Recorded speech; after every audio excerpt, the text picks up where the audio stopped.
Hello et bienvenue dans ce nouvel épisode d'Entre deux vies. Aujourd'hui, on va parler d'un sujet qui revient souvent dans nos pensées, dans nos émotions, dans nos blocages, le passé. Comment il peut nous retenir, nous enfermer alors qu'en réalité, on aimerait juste avancer, passer à autre chose et construire le futur. C'est un épisode que j'ai besoin d'enregistrer pour moi et pour vous aussi qui êtes mes copines, parce que j'ai déjà été cette personne qui voulait avancer, mais qui restait coincée dans ce qu'elle avait vécu avant.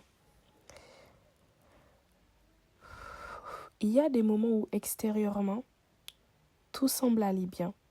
Tu as des projets, tu fais des efforts, tu bouges, mais intérieurement, tu as cette impression bizarre, comme si quelque chose te retenait. Tu sais toujours pas expliquer pourquoi, mais tu sens que tu es en train de refaire les mêmes erreurs, que tu es toujours en train de tourner dans les mêmes boucles. Et là, tu comprends que tu vis encore avec des traces du passé.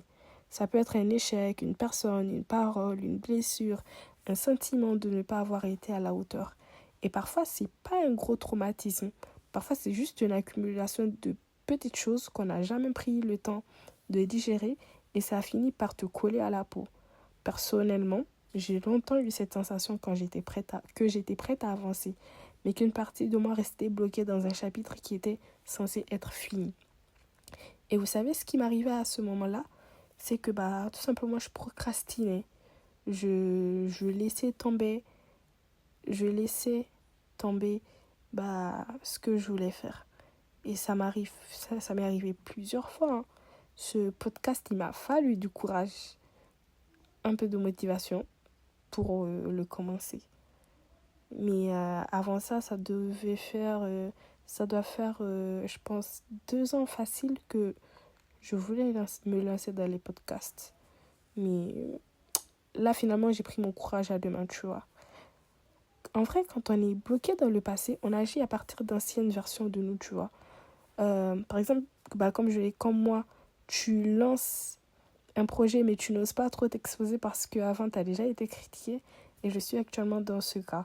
J'ai un podcast, mais personne ne sait que j'ai un podcast.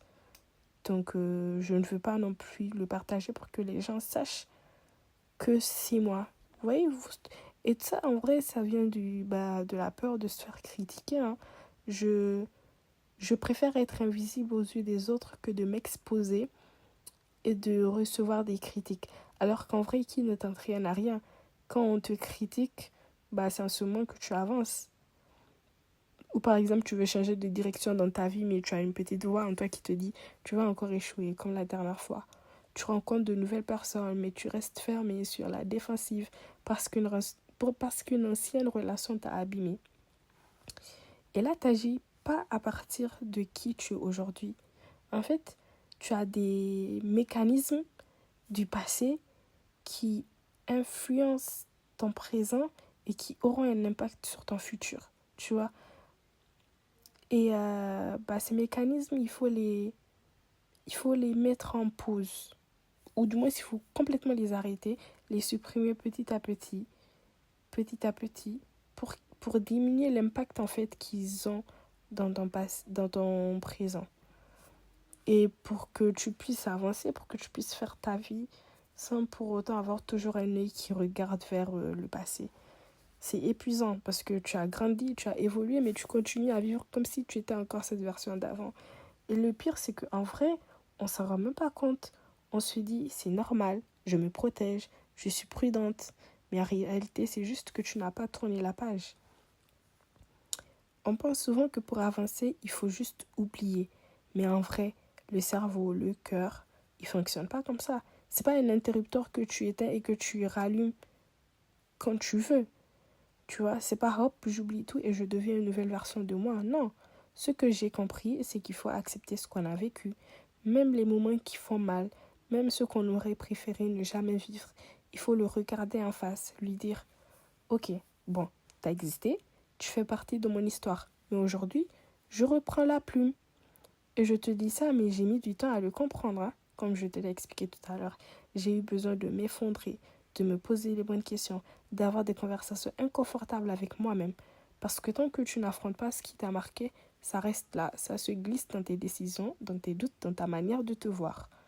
Moi, il m'arrive beaucoup de fois, hein, jusqu'à aujourd'hui, où j'ai des séances de discussion, de conversation avec moi-même. Que ce soit dans ma chambre, dans la cuisine, dans la rue.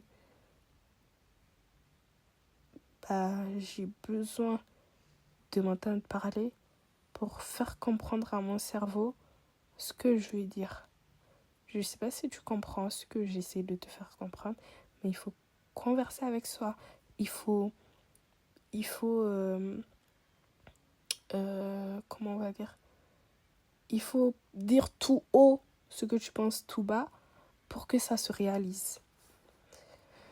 Tu sais, un jour, tout simplement, c'est arrivé comme ça. Un jour, j'ai pris un carnet et j'ai écrit à mon ancienne moi. Avant ça, j'étais allée sur un site où je pouvais écrire une lettre à ma future moi. Donc, j'avais choisi un nom parce que je l'avais fait au début d'année pour le recevoir en fin d'année.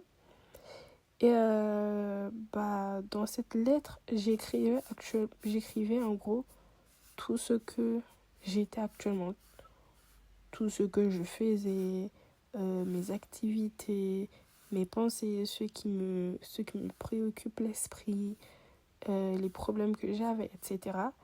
Et du coup, j'ai programmé pour décembre, fin décembre, je sais plus c'était quand exactement, pour pouvoir justement voir comment j'avançais, tu vois. Quels sont les problèmes qui avaient été résolus, quels sont les points où je stagnais encore, quels sont les sentiments qui ne m'ont pas quitté depuis lors. Et en fait, ce qui est revenu, quand tu regardes de loin, ce qui était revenu, c'est que j'arrivais toujours pas à me lancer dans des projets qui étaient là, dans ma tête, dans un coin de ma tête, dans mes notes, dans mon carnet, qui étaient là depuis 3 4 ans, mais je n'ai réalisé aucun. Tout simplement parce que je me sens pas légitime en fait de le faire, tu vois. Je me sens pas légitime de le faire, je ne me sens pas capable de le faire, alors que, sans grande prétention, je pense que je suis quelqu'un d'assez intelligente. Enfin, je suis pas bête non plus, tu vois. Si j'ai eu l'intelligence de penser à ces projets, c'est que j'avais l'intelligence de les réaliser, et c'est valable pour tout le monde ici. Mais voilà donc la conclusion à laquelle je suis arrivée. Donc récemment, j'ai fait la même chose. J'ai pris un carnet. J'ai écrit cette fois-ci à mon ancienne moi. Du coup, celle qui était fatiguée, qui n'y croyait plus, qui avait peur de déranger, peur de recommencer. Et je lui ai dit, merci d'avoir tenu bon, merci d'avoir survécu, mais aujourd'hui, j'ai envie de vivre. Ça m'a libérée, hein. J'ai arrêté de vouloir effacer cette version de moi.